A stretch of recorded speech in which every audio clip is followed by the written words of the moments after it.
compartir.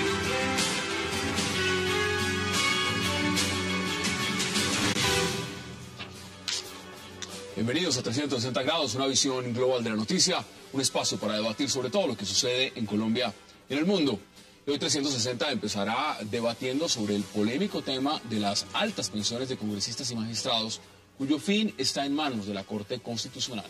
A partir de ahora, la nación no pagaría pensiones por más de 14.7 millones de pesos a las que accedían quienes ganaron más de 20 millones de pesos mensuales al momento de pensionarse. ¿Tomará la Corte una decisión política o netamente constitucional? Ese será nuestro primer debate esta noche en 360. Y en nuestro segundo bloque hablaremos de los problemas que está trayendo para el gobierno del presidente Juan Manuel Santos su relación con Nicolás Maduro. Arrecian críticas contra la canciller María Ángela Holguín por no rechazar los ataques de lo que fueron esos enfrentamientos de diputados opositores en la Asamblea Nacional de Venezuela. Y por supuesto también los que se hicieron contra el expresidente Álvaro Uribe por parte del presidente Nicolás Maduro y su gabinete. ¿Qué pasa con la administración del presidente Santos y la diplomacia con Venezuela? Lo debatiremos también esta noche en 360 y ya en segundos le doy la bienvenida a nuestros invitados.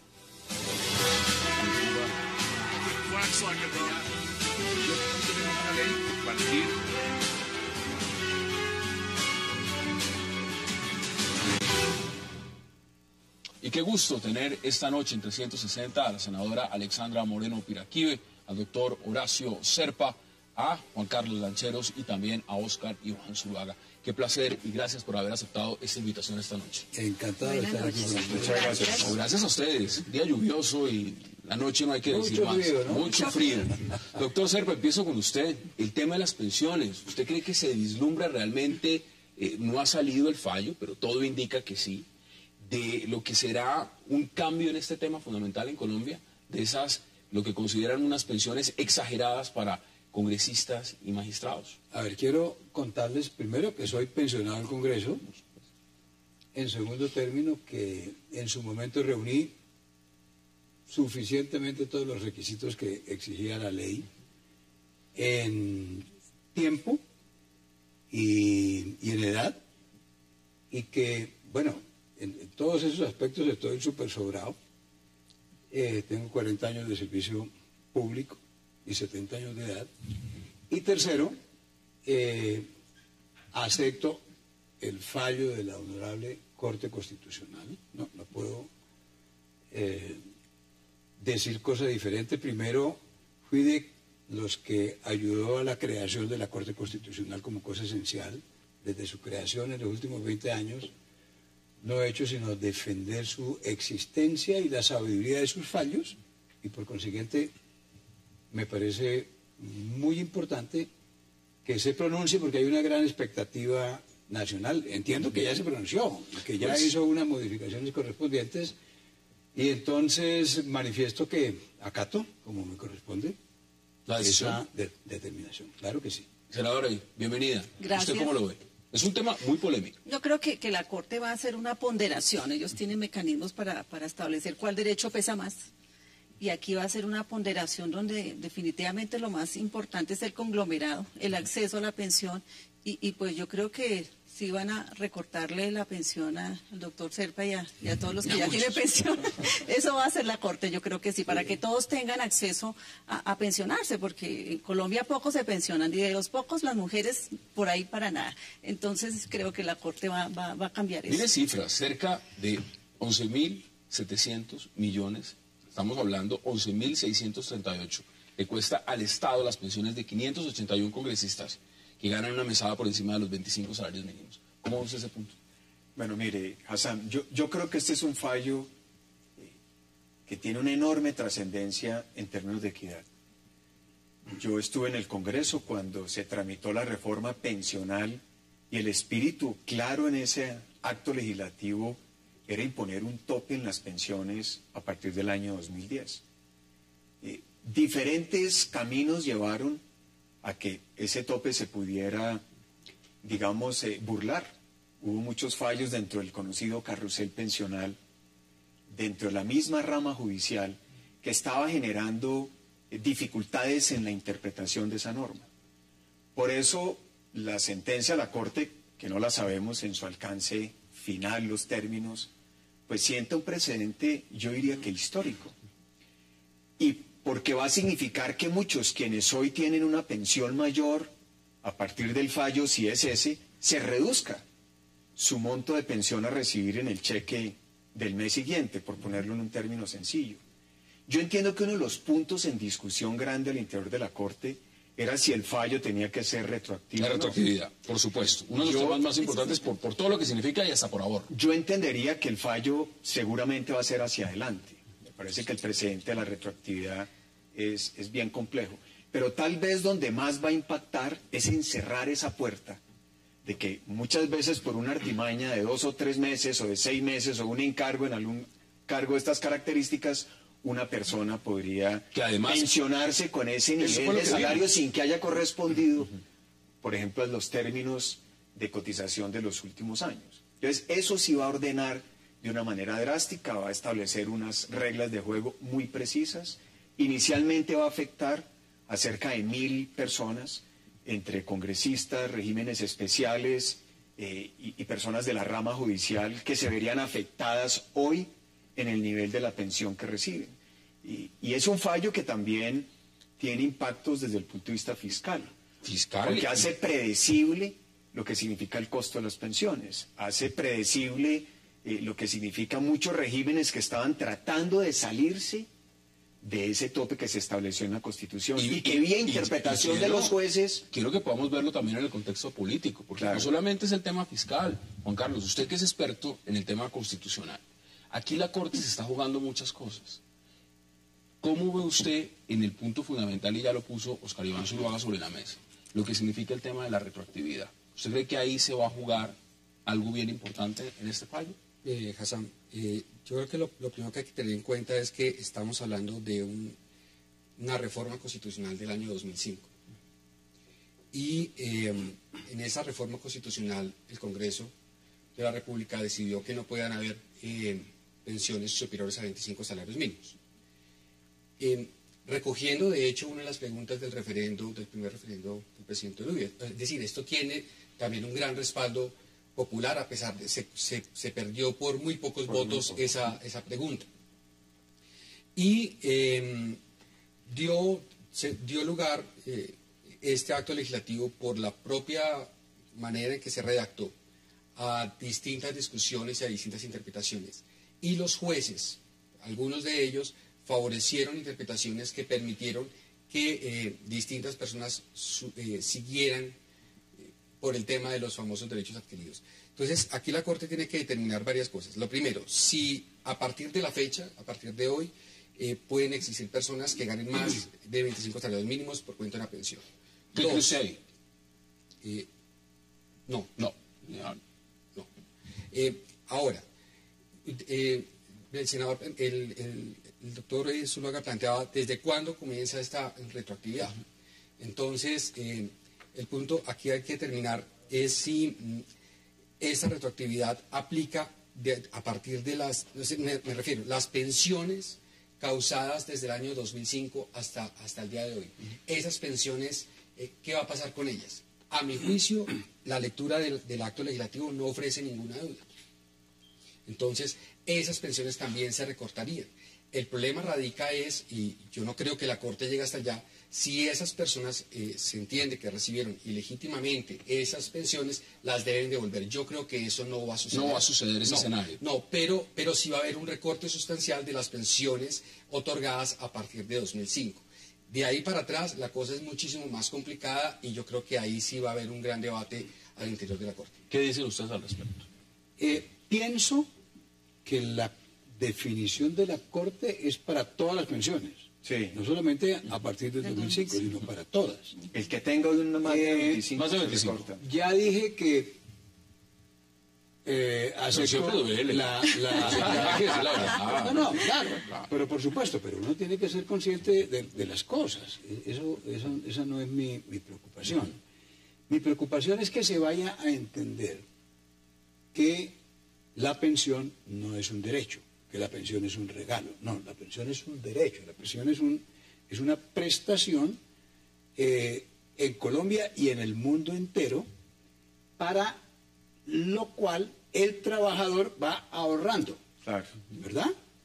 Quienes somos pensionados hemos hecho a lo largo de los años unos aportes para ir acumulando y tal, de manera que luego le hacen a uno, digamos, como una especie de retribución con lo que uno mismo ha ahorrado. Lo que pasó en estos casos, ¿por qué la rabia de la gente y por qué la necesidad de hacer las revisiones? Porque hubo muchas vagabunderías. Conocemos todos los escándalos que se presentaron en las Cortes, ¿no? Que había un juez municipal y duraba 20 años de juez y luego iba 6 meses a ser magistrado auxiliar y salía pensionado como magistrado. No todos fueron juiciosos como usted. ¿Por qué? Eso está clarísimo. ¿Por qué es la vagabundería? Porque entonces ese sí no ahorró Claro. durante 20 años con ese sueldo con el que va a salir pensionado. Pero en el Congreso pasó lo mismo. Claro. Yo fui elegido 5 veces al Congreso de la República, pero además ejercí no sé cuántos cargos, de manera que, repito, no tengo ningún apremio sobre el particular, pero en el Congreso de la República, ¿ve?, sobre todo cuando había el sistema de los suplentes, se cuadraba que un maestro, que por supuesto es una profesión supremamente importante y respetable, pero era un maestro rural y por razón de las circunstancias de los sueldos en el magisterio ganaba 1,5 millones, convenía ser suplente de fulanito de tal, una persona que salía porque tenía los votos para salir, etcétera, lo dejaba asistir 6 meses y salía con sueldo de congresista. Y eso es una inequidad y eso es una trampa y eso fue lo que dio origen a toda esta serie de Pero cosas. ¿sabe qué es lo otro que va a ocurrir con el fallo? El fallo, creo yo, como viene, seguramente tiene 2 efectos. Uno, si usted tiene una pensión de 20 millones, una vez esté oficializado el fallo, su cheque el mes siguiente no puede pasar de 14 millones 700, más o menos. Redondémoslo. Pero entiendo que también se revisan las pensiones que fueron adquiridas en ese famoso carrusel. Que dice, mi querido amigo, de tal suerte que usted por 6 meses de encargo quedó con una pensión de 10 millones. Vamos a recalcular su pensión. Esa es Su pensión no es de 16 ni de 25 salarios. Su pensión va a ser tanto porque las pensiones tienen que tener un principio también de proporcionalidad, como usted lo menciona. Claro. Si yo he trabajado, tengo una historia laboral, pues tiene que haber una proporcionalidad, pero no por una concesión de un corto periodo de tiempo, usted le genere una... ¿Qué le estaría generando Otra esto? cosa que Ese es pasó en el el tema. Congreso, Caribán, fue que este derecho lo extendieron a funcionarios, ¿verdad? Y entonces De la parte administrativa. De la parte administrativa y se presentó el caso Los de secretarios. funcionarios que terminaban recibiendo más pensiones que los propios congresistas. Así es. ¿Ve? Tengo que ir a la pausa, pero les voy a dar cifras. Mire, para recordarlas antes de que vayamos a comerciales. Mire, si se incluye el tema de la retroactividad, en el fallo las pensiones se podrían ahorrar hasta 50.000 millones de pesos. Eso es mucho dinero. Vamos a la pausa en 360 y ya regresamos para seguir hablando.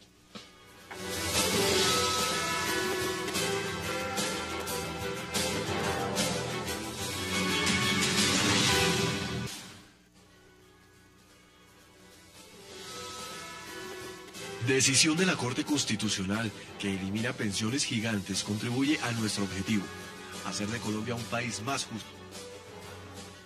Ese Twitter lo puso el presidente Juan Manuel Santos. Ayer se generó una gran confusión y también en gran responsabilidad por los medios de comunicación, porque el fallo no ha salido. Sin embargo, ayer se dio como por sentado por los medios de comunicación, todos, que se filtró como si hubiera salido e inmediatamente. Por eso el propio presidente, el ministro del Trabajo y demás, todos dijeron es una maravilla y lo celebraron. Ahora, hay un tema también, porque no solamente lo tributario, tema fiscal, es lo político. ¿Qué tan importante es este fallo en lo político, no solo para la Corte Constitucional, sino también el gobierno ha dicho que lo celebra, y que lo celebra a lo grande? ¿Cómo ve usted ese componente, senador? Yo creo que hasta ahora se está aplicando lo que dice la Constitución, que somos un Estado social de derecho. Así que por encima del derecho adquirido, por encima de muchas cosas, ya impera, son los derechos humanos, el acceso real a las pensiones. Inclusive el Congreso ya está haciendo reformas, hizo una ley hace poco para que dentro del núcleo familiar cada uno hizo un aporte a pensiones, pero fueron pocas, 10, 15, bueno, lo que alcanzó a hacer. Entonces, ¿qué hace la ley? Sumarlas todas para que aunque sea uno de ellos pueda acceder a la pensión, que eso es lo más importante, el acceso a la pensión. Entonces creo que vamos evolucionando, ya esos privilegios o esos derroches que tuvo una época las pensiones que nos contaban aquí nuestros compañeros de mesa, todo eso se va acabando y tratar que todos los colombianos tengan acceso a la pensión, así todos tengamos una pensión, un sueldo mínimo. ¿Y el magistrado Rojas, Juan Carlos, qué le pasa ahí con recién llegado a la Corte? No sé, debe estar un poco triste. ¿Debe estar un poco triste por el tema de la pensión? Sí, pero igual él no participó en la... Ahí no tiene nada que ver. No, él se marginó pues, de la discusión, pero ahí yo creo que hay un tema que me parece muy importante. Digamos, primero, eso es igual un jalón de orejas para el gobierno, porque nuevamente es la Corte Constitucional la que tiene que venir aquí a apagar el incendio de las altas pensiones. Es decir, uno lo que hubiera esperado es que apenas hubiera pasado el primer, el segundo y el tercer fallo por parte de jueces que hubieran interpretado discutiblemente el acto legislativo, el gobierno hubiera tomado cartas en el asunto y por una cuestión de principio hubiera procedido efectivamente o a aclarar o a pedir a la Corte que hubiera revisado esos fallos. ¿Y no lo hizo? No lo hizo. No lo hizo. Un tema político me parece interesante y yo lo recuerdo como ministro de Hacienda. Siempre una de las discusiones era: gravemos con impuestos las pensiones altas, porque fueron obtenidas muchas de ellas de manera inequitativa. Entonces establezcámosles un impuesto.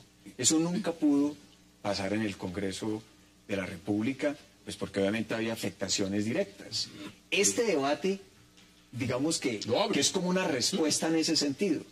El hecho de haber generado un techo es como el equivalente de haberle puesto un impuesto a esas pensiones que habían sido obtenidas de manera inequitativa, y eso me parece que es muy importante en el debate político porque cierra uno de los problemas que nunca se había podido lograr avanzar en toda reforma tributaria, porque generaba una oposición muy fuerte en el Congreso, porque es que además el tema de la inequidad no era solo esas pensiones altas, sino que es una renta que no paga impuestos. Las pensiones tienen un tratamiento especial y es que no pagan impuestos, entonces era un ingreso neto. Era un ingreso neto, entonces se configuraba un doble principio de inequidad. Obtenía muchas veces sin haber ni siquiera aportado a ese monto de pensión, y aparte de eso, era libre de impuestos. Me parece que este fallo cierra esa discusión. Vamos a ver cómo sale. Tiene una tranquilidad, si es así. Sí, es así. Si tiene todos esos elementos. Ahora, ¿cómo se explica, digamos, en lo político? Se lo pregunto en lo político, no solamente en lo fiscal, porque, bueno, usted va a estar afectado, le reducen la pensión, usted dice no hay ningún problema, pero... Veámoslo en la perspectiva también de lo que significa en la tasa igualitaria de los colombianos. Muchos se preguntan cómo es posible, después de la reforma, del fiasco de la reforma a la justicia, después de lo que ha significado toda la incertidumbre de si la reforma tributaria está cumpliendo o no lo que ha significado y lo que propuso el gobierno, que esta decisión de la Corte, que es por supuesto del legislativo, no tiene nada que ver con el ejecutivo, no llegase a solucionar realmente el problema. Un problema que está visto desde la óptica y genera un gran estupor dentro de la población. No se puede dejar que sigan teniendo ciudadanos de primera categoría y de tercera categoría del tema pensional. Miren, yo pienso que el problema es un problema político, un tema político, pero no es un tema fiscal. Bueno, aquí tenemos un distinguido ministro de Hacienda. Es decir, las finanzas públicas de Colombia no se van a solucionar con esto, de ninguna manera. ¿Ve? Desde el punto de vista político hay dos circunstancias que aclarar. Las pensiones de los altos funcionarios siempre van a ser más altas que las pensiones de quienes ganen menos sueldo, en el nivel oficial o en el nivel particular. O sea que eso... no hay en el mundo ningún régimen de pensiones en donde todo el mundo tenga pensión igual. Pero porque es que se trata es de que a lo largo de los años hay que ahorrar para lo de la pensión. Critican mucho lo del el tema político en Colombia. El tema político esencialmente es por lo siguiente. A la gente no le gusta el Congreso. Y no le gustan los congresistas y no les gustan los políticos. Hay muy mal predicamento sobre los políticos. Bueno, hay grandes políticos, no todos son cuestionables, etcétera, pero es una circunstancia que es evidente en Colombia. el hecho de que la Corte, que es una entidad que tiene prestigio, asuma una decisión de esta naturaleza, pues por supuesto eso tiene un gran aplauso en el país. Y eso lesiona a la clase política y lesiona al Congreso. Claro, como político eso me duele. Me duele más que también vaya a resultar lesionada la rama judicial. Es más la rama delicado, judicial es la rama que se ha mantenido por fuera del desprestigio de las otras dos ramas, porque la rama ejecutiva, también tenemos que decirlo, no goza de las mejores consideraciones públicas, ¿no? Sin embargo, muchos critican que se gana, digamos, un político en Colombia gana más que un político europeo, por ejemplo, y se pensiona mejor. ¿Eso también entra en la ecuación o no entra en la ecuación dentro de la que es la perspectiva general? Sí, pero con una observación, doctor Serpa, es que si bien hay unos magistrados muy juiciosos, el Consejo Superior de la Judicatura no goza de tan buen renombre porque justamente favoreció este carrusel pensional del que usted habló.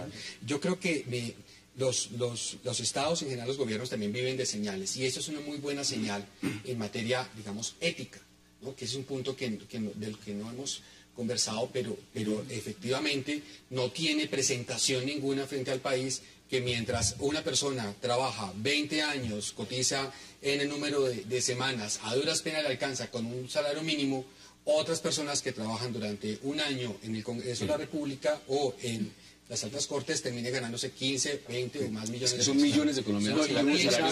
¿Y saben cuál es el problema grave de la cosa pensional en Colombia? Por supuesto, las pensiones bajas, claro, pero es el poquísimo porcentaje de colombianos que teniendo edad de jubilación no se pueden jubilar. Claro. Ni siquiera el 30% de las personas que deben tener una pensión en Colombia tienen pensión. Deben sus conclusiones. Pero viene un tema político que es muy delicado. Este fue un fallo muy difícil, porque los que más se afectaban eran los propios jueces de las altas cortes. Fue hasta muy complejo armar los jueces en la Corte Constitucional, porque los impedimentos fueron enormes. Las presiones fueron pues muy amplias para tomar una decisión en este sentido, porque era una decisión que sí afectaba directamente a todos los magistrados, a los delegados de Procuraduría, a todos los empleados públicos de rama judicial de alto rango. Era un fallo que iba a afectar su bolsillo de manera drástica. Y por eso hubo muchas dudas. Nombraban conjueces y los conjueces se declaraban impedidos. Armar un mínimo de 7, que es lo que se exige para poder tener una decisión, fue complejísimo. Lo que muestra el problema político y el alcance de esta decisión, que si fue como nos lo han dicho, pues resultaría histórica para el país desde la Corte Constitucional. Deben sus conclusiones en 30 segundos, Juan Carlos, porque vamos a hablar de las relaciones con Venezuela. No, Hassan, este es un fallo que protege la institucionalidad, que de alguna manera devuelve la confianza de los ciudadanos en la Corte Constitucional, en las altas cortes. De hecho, la protege. Contrario a los propios intereses que muchos tenían, protege la propia Corte Constitucional y protege las decisiones y las decisiones tan difíciles que en próximas semanas y meses vamos a tener. Deme sus conclusiones, 25 segundos. Que la Corte está superando los temas políticos, es decir, las presiones políticas, hace respetar los derechos de las personas, y esto es importante porque vamos a seguir avanzando en otros derechos, en cambios importantes para la salud, para la educación. Eso es un buen precedente. ¿Qué le agrega, doctor Serpa? 20 segundos para concluir. 3 segundos. Duralet, Celdex. Vamos a la pausa, porque al regreso vamos a hablar con nuestros invitados de Venezuela, y por supuesto de declaraciones y de posiciones frente a cómo se debería de manejar la diplomacia con el país vecino. Ya regresamos.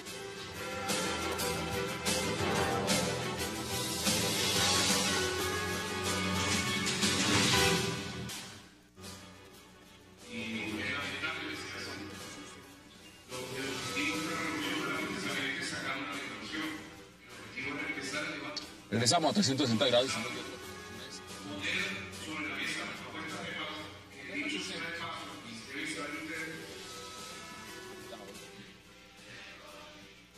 Estamos viendo las imágenes del presidente Nicolás Maduro y regresamos a 360 grados. Y quiero aprovechar con nuestros invitados para hablar de las relaciones que está teniendo en este momento diplomáticas Colombia y Venezuela. Esto en el marco de las declaraciones que ha dado el presidente Nicolás Maduro atacando al expresidente Álvaro Uribe, pero también en el enfrentamiento que se dio a puños, a golpes, entre la oposición venezolana y el chavismo, encabezado por Diosdado Cabello en la Asamblea Nacional. Pero también quiero preguntarle, ¿qué pasó con la embajada de Venezuela? ¿Cuál Ya embajada? casi. Usted dijo que no la aceptaba. ¿Cuál embajada? No. ¿Todavía no? Todavía Eso no. ya está, eso Van a mandar con la pensión reducida. Lo van a mandar a mediante pelea y sin Tanto que pensión. allá hay que darle en dólares, ¿no? Lo que pasa es que no se sabía qué cambio le convierten esos dólares. Sí, ¿qué lo puso a pensar realmente frente a la embajada? Lo que ha pasado últimamente, que No, yo tomé la decisión de quedarme en Colombia en el proceso político. Es un proceso supremamente interesante. En este momento pienso que un político, y yo llevo tantos años en la actividad que no se puede ir uno. Y ahí Es está el mejor hijo. estar aquí. Mejor estar acá. Pero ahí está el hijo. Pero él está muy contento ahí en lo del consejo, ¿no? Estuve en Venezuela formando parte de la misión del Centro Carter ahora en las elecciones. Hablé con unos y con otros, hablamos pues porque no era una actividad personal. Y bueno, pues un proceso complejo, difícil, una contradicción enorme. Bueno, sigue. ¿Usted cree que se están manejando bien las relaciones en este momento con Venezuela? Una cosa era con el presidente Hugo Chávez, otra cosa es ahora cuando existe un manto de dudas sobre la legitimidad en la presidencia de Nicolás Maduro. Y ahora que han llegado esos ataques directos contra un expresidente colombiano, y leo acá ya titulares de prensa donde hay fuertes críticas desde el Congreso a la gestión de la canciller María Ángela Holguín en repeler o contestar a esos ataques. ¿Cómo ve usted la diplomacia colombiana con Venezuela en este momento? Primero, doy mi opinión. Yo sí no tengo ninguna duda sobre la legitimidad de la elección del presidente Maduro, porque allá hay un sistema de conteo de votos automatizado, electrónico, sobre el cual, como tuvimos la oportunidad de preguntárselo a la oposición, tiene plena confianza la oposición. ¿Ve? Entonces, yo no creo que hubiese allí habido fraude. Primera cosa. Segundo punto, en un sistema político democrático, y es lo que yo le enseño a mis alumnos de Derecho Constitucional, el principal órgano de todos es el electoral. Pues claro que es importante la Corte Constitucional y es importante la Fiscalía y tal, pero es que el funcionamiento del sistema depende de lo que diga el sistema electoral, ¿no? Y allí hay un sistema electoral que lo cuestionan los contradictores, que lo apoya el gobierno y tal, pero digo, los votos fueron estos. Pero un Algunos Consejo días Nacional después- Electoral con 5 miembros, 4 chavistas, solo uno en la oposición. Bueno, esas son las observaciones que hace la oposición. ¿Ok? En tercer lugar, le dio la credencial al presidente Maduro. En cuarto lugar, el presidente Maduro se posesionó y lo hizo ante los diferentes poderes del Estado, ante la comunidad internacional. Yo pienso que no hay duda ninguna de la, ¿Ustedes lo ven de igual? la legalidad, de la legalidad de la elección. Y hablando con los señores de la oposición, ellos se quejaron siempre de una cosa que sí creo que hay que analizar a fondo.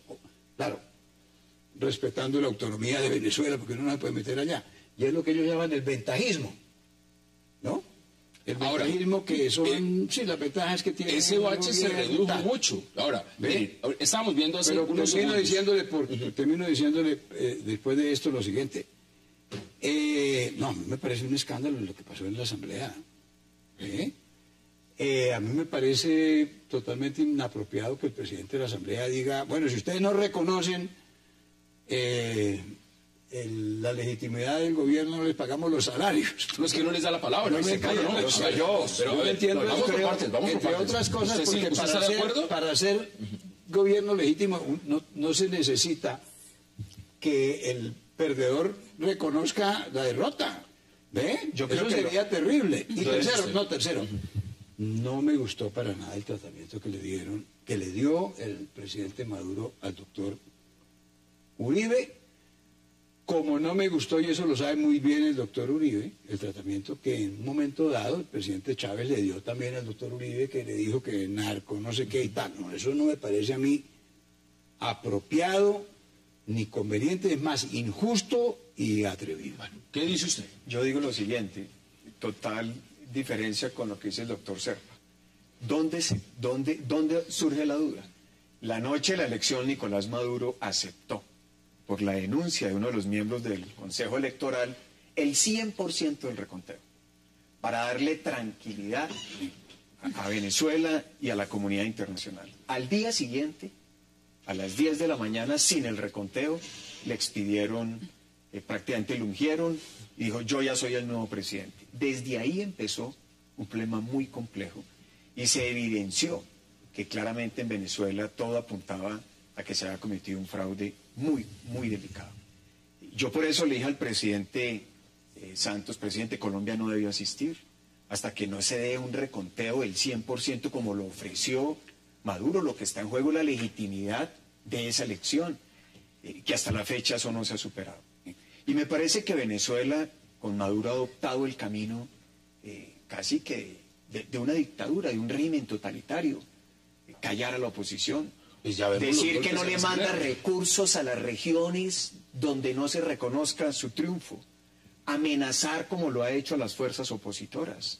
Se están cerrando todos los espacios de libertad. Esos argumentos que usted da, ¿qué significan? ¿Que Colombia debería replantear su política exterior hacia Es que Venezuela? el tema de Venezuela es muy delicado, claro, porque es que por medio hay un triunfo aparente que no tiene una legitimidad clarísima. Y lo que es más delicado, que un gobierno que tiene esas características ilegítimas cometa tamaña injuria, calumnia contra el expresidente Uribe. No en la parte personal, es que el expresidente y cualquier expresidente de Colombia es una institución para Colombia. Y yo por eso le he solicitado al presidente Santos que defienda la institucionalidad. El presidente Uribe, a título personal, ya le dio poder a un abogado. No, ya se encuentra Pero lo en que el- está en en juego es trámite. la institucionalidad. Pero mire, nuestra. vuelvo y le digo, Y ese ya es un tema que sí me están parece lanzándole tremendamente delicado, donde el gobierno sí tiene que fuertes hacer sentar críticas su voz desde el enérgica. Congreso, y senadora, se lo pregunto porque desde el Congreso ya están criticando a la canciller Holguín. ¿Usted cree que debe el presidente replantear en alguna forma o hacer un llamado de atención o mirar las relaciones con Venezuela con ojo distinto? No.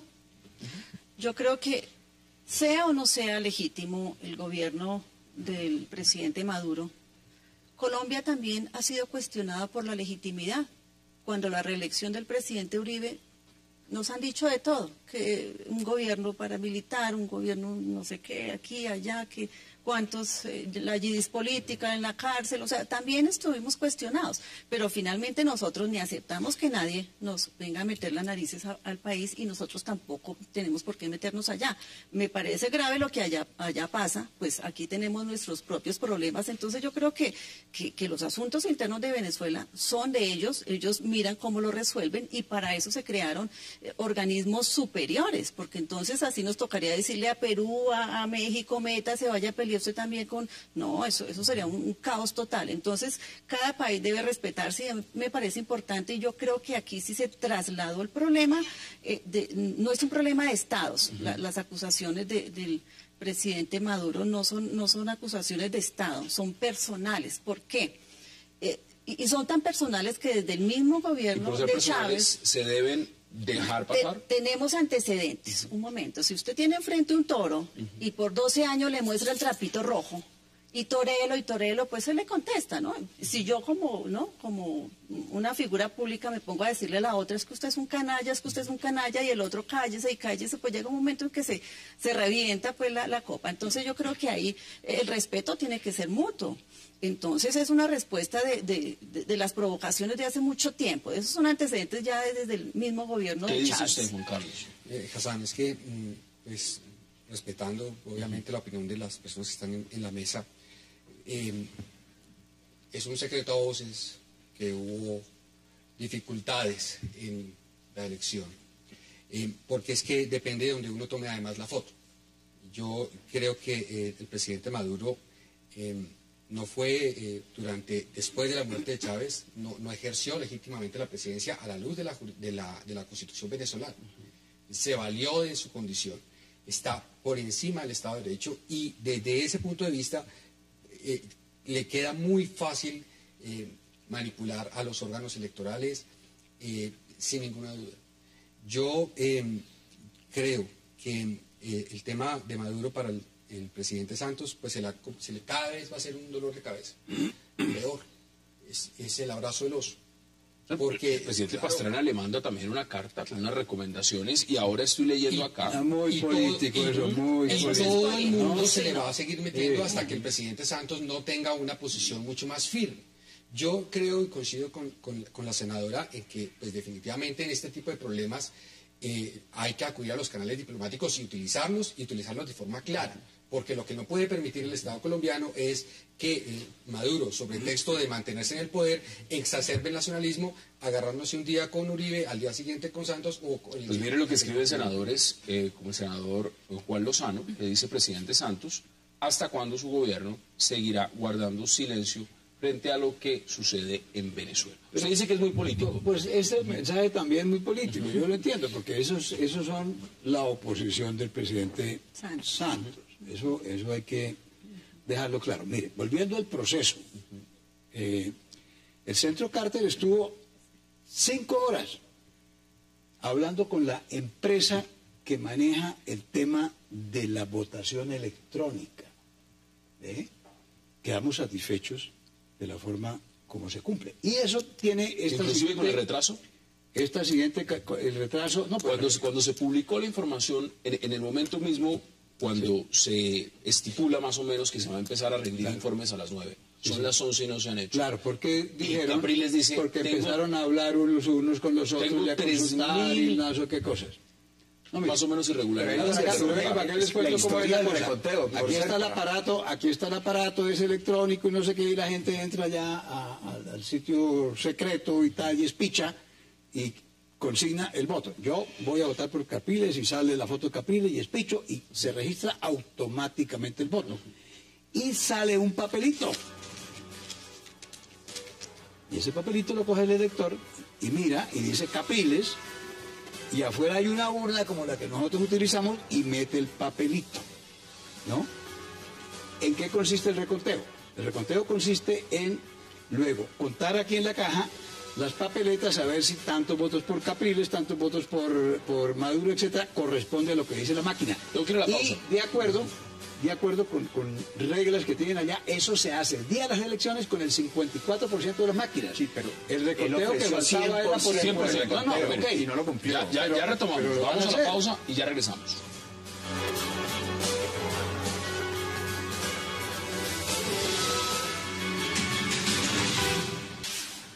En primer lugar, ya el mundo sabe que somos mayoría. Somos mayoría, lo que nosotros sabemos y hemos dicho. Los que queremos vivir en democracia, en libertad, con justicia, con esperanza, somos mayoría. Y esto ha sido toda una farsa que ha buscado los procesos electorales como un mecanismo de legitimación. Porque la legitimación ha sido el soporte fundamental para sostenerse durante estos años. Pues bien, hoy este régimen no tiene legitimidad de origen, porque el mundo entero sabe lo que sabemos los venezolanos, y es que Enrique Capriles ganó las elecciones, y ha sido un robo monumental.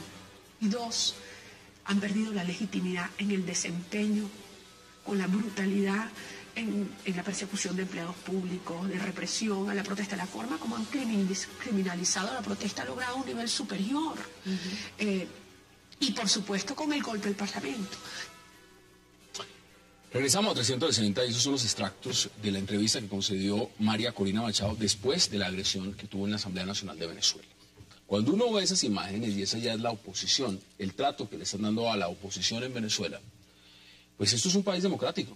Y la pregunta que se hacen muchos es si se puede ser indiferente y no decir nada frente a eso, y cuando ya esos ataques ya no solamente son frente a lo que algunos consideran ya no es solo la mitad del pueblo venezolano, sino la mayoría del pueblo venezolano, y los ataques son directos a Colombia y a funcionarios que cuentan con un respaldo mayoritario en el país. ¿Usted qué dice al respecto? Ese no es el proceder de un régimen democrático, eso es un régimen totalitario, dictatorial, que refuerza lo que dice María Corina, la ilegitimidad. ¿Cómo es posible que se pueda actuar así contra unos diputados en la oposición, contra una mujer, ser agredida de una forma tan miserable? Eso no es sino de un régimen totalitario.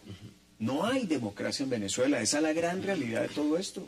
No existe. Si uno mira los principios de la Carta de la Organización de Estados Americanos de lo que debe ser una democracia en un país. Eso no existe. Bueno, ¿se puede ser indiferente entonces? No, mire lo que pasó en Uruguay. Llegó Maduro a Uruguay y le hicieron un cacerolazo, porque dicen, este no es un presidente legítimo, mire lo que hace con la oposición. Un cacerolazo ciudadano. ¿Qué hacer entonces?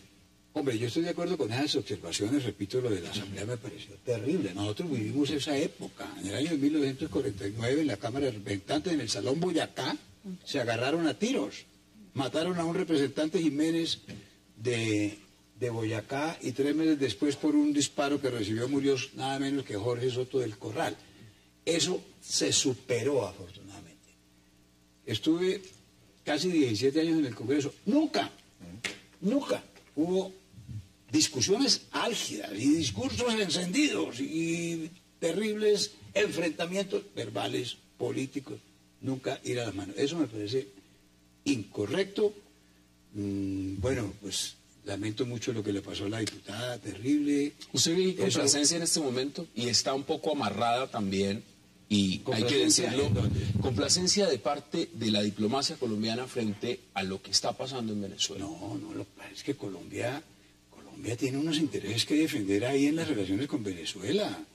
Es un absurdo pretender que vamos a romper relaciones como estuvieron durante el gobierno del doctor Uribe, que se perdió el comercio en 4/5 partes. Eso lesiona a mucha gente aquí. No, mire, hay un aforismo que todos lo conocemos muy bien, que las relaciones diplomáticas no se defienden intereses ideológicos sin intereses económicos.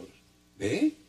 Entonces, deme sus conclusiones en 20 segundos sobre ese tema. Mi conclusión es, hombre, el gobierno colombiano es suficientemente serio y legítimo y consciente como para saber cómo reaccionar frente a esa situación. Yo creo que va a reaccionar en relación con lo del señor presidente Uribe. Repito, no me gustó. Les quiero contar este antecedente. Lo sabe el doctor Uribe.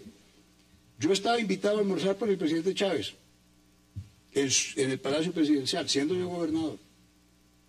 Y 2 días antes del almuerzo fue que el presidente Chávez insultó muy gravemente al presidente Uribe, con quien yo he sido opositor. Y yo no viajé a Caracas.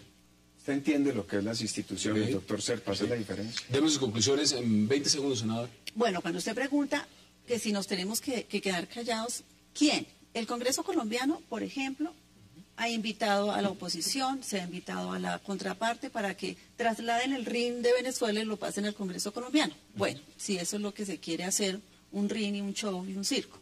Pero ahí está y se pronunció el Congreso.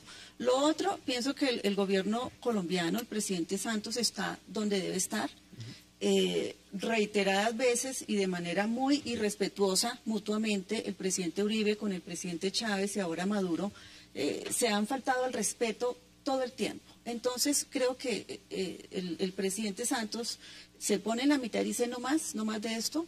Por supuesto exigimos respeto de lado y lado para que esto no siga sucediendo. Pero yo sí creo que si es una estrategia política, pues qué mal, pero Colombia no va a caer en ese juego. Caer en eso. ¿Cuáles son sus conclusiones? Hassan, pues el jefe de las relaciones internacionales aquí es el presidente Santos, y en eso, digamos, hay que estar... ha dicho que va a usar los canales diplomáticos, y que no va a usar ni los gritos ni los insultos, pero también se sabe que el canal diplomático es María Ángela Holguín, y María Ángela Holguín tiene complacencia y ha sido una estratega de mantener y recomponer las relaciones como están con Venezuela. Sí, pero yo pienso que eso es de todo el país. Digamos, difícilmente... María Ángela está cumpliendo sus funciones. Claro, siendo coherente y consistente, es muy difícil que Colombia entre a asumir una posición distinta. Pero una cosa es eso y otra cosa es que, por lo menos frente a la situación venezolana, acuda a los canales institucionales y uno fundamental es la OEA. Entonces, a ver cuál es la consistencia de la, entre comillas, democracia venezolana con los preceptos de la Organización de Estados Americanos. A ver si es que nos dicen. Lo que pasó fue que en su momento Chávez deslegitimó tanto el papel de la OEA que ahora ya no hay a dónde... Pero si Venezuela es miembro del Consejo Permanente de la OEA, está el señor Le doy mi Chatterton, conclusión. quien fue embajador de Venezuela, que era el embajador en Venezuela. Mi O conclusión sea que es la OEA también actitud del apoya al gobierno gobierno venezolano. La También. actitud del gobierno es una actitud complaciente y me parece un silencio cómplice con un país donde no hay democracia. Me parece muy grave lo que ha ocurrido y todavía estamos a la espera de esa reacción pública, que es por vías diplomáticas, pero igual los canales diplomáticos también se hacen públicos. Y ahí están todas las posiciones en la mesa, porque evidentemente de eso se trata, senadora. Como siempre, qué verdadero placer. Gracias por acompañarnos. Muchas gracias. Doctor Serpa, gracias también. Encantado. Oscar Iván, gracias también por Además, acompañarnos. una Gracias por gran aceptarla. compañía. Y a ustedes, gracias por acompañarnos. Nos vemos mañana de nuevo aquí a las 8 para seguir debatiendo la agenda política de Colombia y del mundo. Hasta una próxima oportunidad.